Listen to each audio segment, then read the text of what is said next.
Hello and welcome back to Ace Ideas. I'm sorry I'm a week late with these, but we seem to be sort of operating on our own sort of schedules with this series of videos anyway. So I'm going to answer the same questionnaire that Masque did last week, and if it looks like I'm reading the questions off of my computer screen, it's because I am, because I don't have these memorized. But let's go straight in.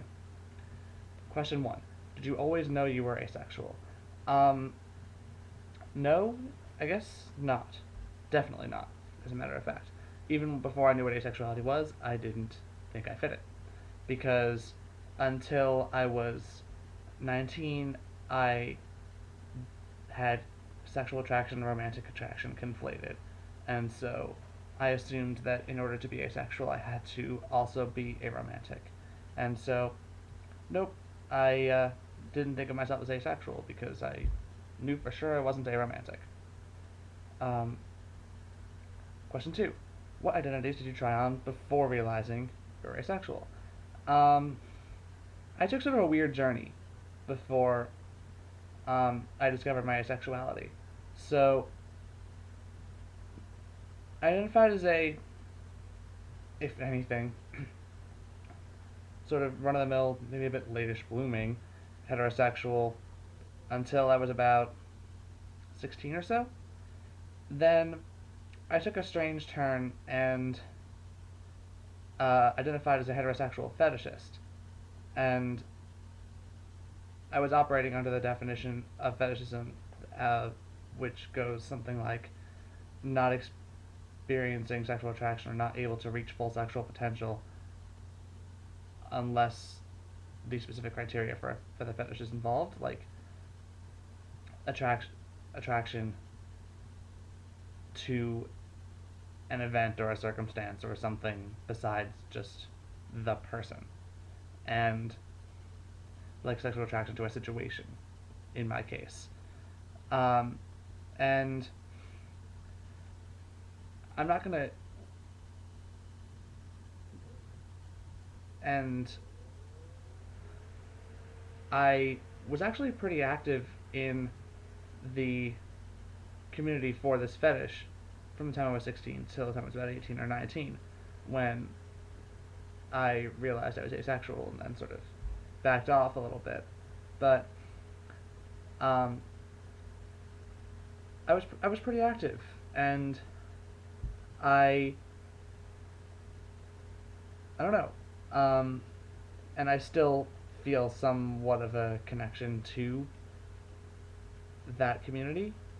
Um, I'll still pop into those forums from time to time, though not nearly as often as I used to. Avon has become sort of my safe haven for that type of thing now, but um, yeah, I identified as a male heterosexual fetishist um, from the time I was about uh, 16, 17 till I realized I was asexual. Um, okay. Question 3. How do you think your sexual orientation makes you view the world? Well, I think just being outside of heteronormativity makes me view the world a certain way, but particularly my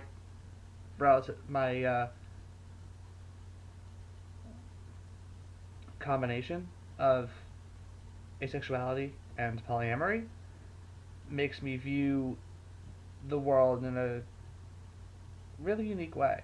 And I've noticed over the last couple of years, since I started coming out as asexual, and then since I started coming out as polyamorous, that I have a hard time watching a lot of mainstream media um, portrayals of romantic relationships and idealized romantic relationships, because I can sort of I now see what is wrong with our society and how we view romance, and how I get so frustrated because you'll never see the type of relationship that represents me in the public eye.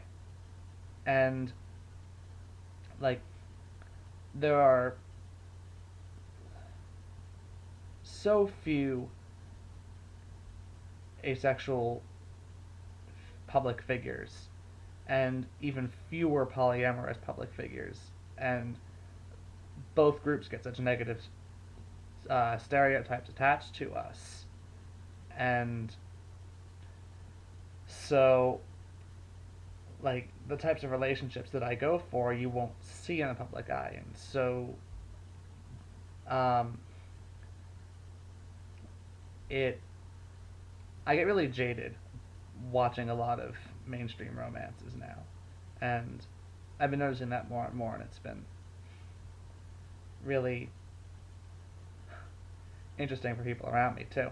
Which leads into question 4: How do you think your asexual? How do you think your sexual orientation makes the world view you?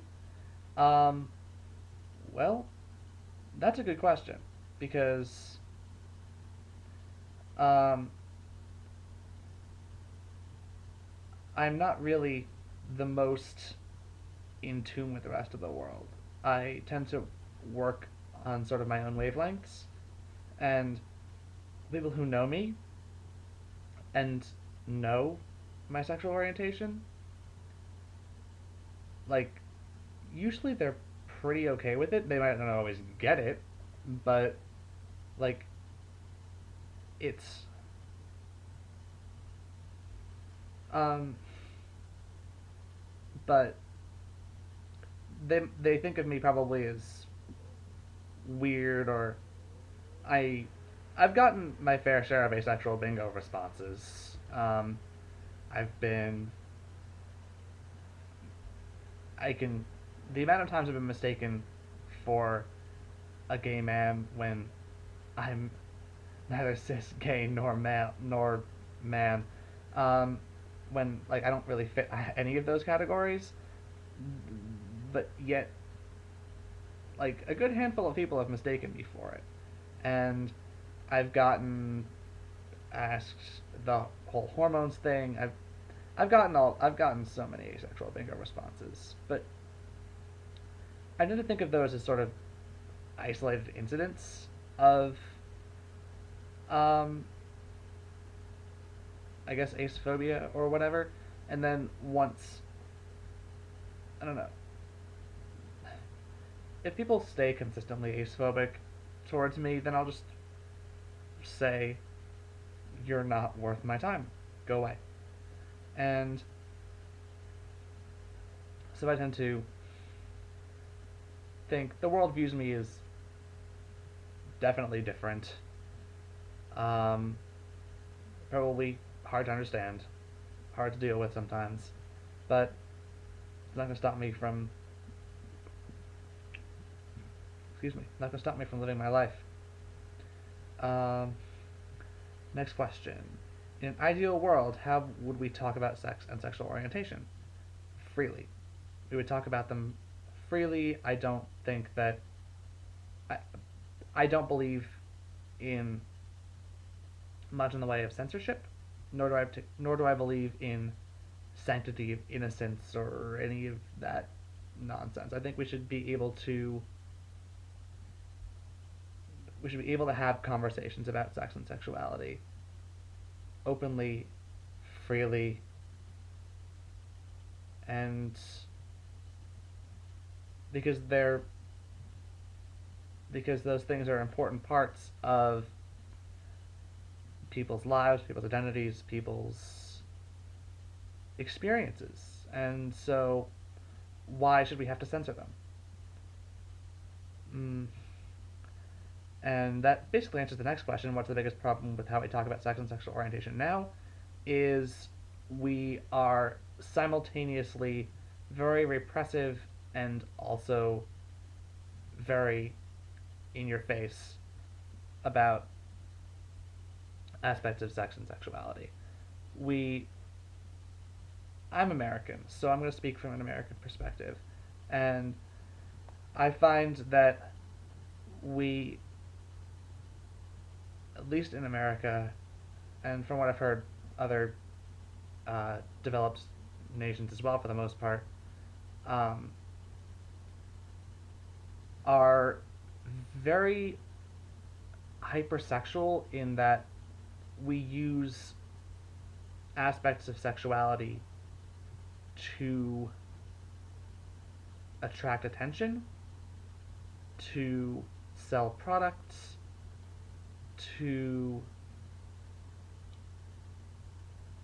control people's desires and thoughts. We use particular aspects of sexuality, pretty dangerous and unhealthy aspects of sexuality, to do that. And yet, it's still very taboo to have free and open discussions about, like, about the whole of sex and sexuality in a lot of spaces, which would be I think because of the heavy influence of Christianity and Abrahamic religions in general in this country and a lot of and all around the world, um, we have a hard time talking about sex and sexuality because it's seen as very taboo and very um, very dirty, and that's not necessarily the case. It and so I feel like we need to sort of balance how we talk about and how we address sex and sexuality and sexual orientation, because right now we're occupying two very dangerous spaces at the same time, and we need to sort of bring them into the middle. Um, and that almost answers the last question too. In your opinion, is the media over-sexualized, under-sexualized, or just right? I wouldn't say it's over-sexualized. I wouldn't say it's under-sexualized, but it's certainly not just right, because sorry, my battery just ran out. Because we do occupy this very strange space of being both over and under-sexualized at the same time. Actually, this question specifically talking about the media, and I would say that the media is over-sexualized in a very dangerous sense, because the way we talk about sex, the way that the media portrays sex as this glorious thing, while they don't, while they don't do it necessarily in the most affirming way, because they portray this specific type of sex and sexual relationship as something to strive for that is, from what I've heard from sex educators and um, sexuality and queer studies people, and like just from even like just everyday people, that those types of relationships and that type of sexual desire that they portray in the media can be really unhealthy, and it sends a lot of unhealthy messages to people of all genders and of all sexual orientations. So, in that sense, the media is over sexualized, but it's underrepresenting the healthy, affirming sexuality that I know that people do experience. So, it's a really weird space that we occupy with sexuality that I do want to see change, and I hope can change in the next 50 or so years. It'd probably take at least that long to really let that image sink in, because these movements are very I know from history and from everything that a lot of that for social movements to really take wave, they take a long time. And so hopefully within my lifetime I can see some change. I'm gonna keep working for it, but I can certainly use it. So that answers those questions. So, and I guess next week we'll see if I can get an interview for somebody of a different sexual orientation to answer these questions. Until then, see you later.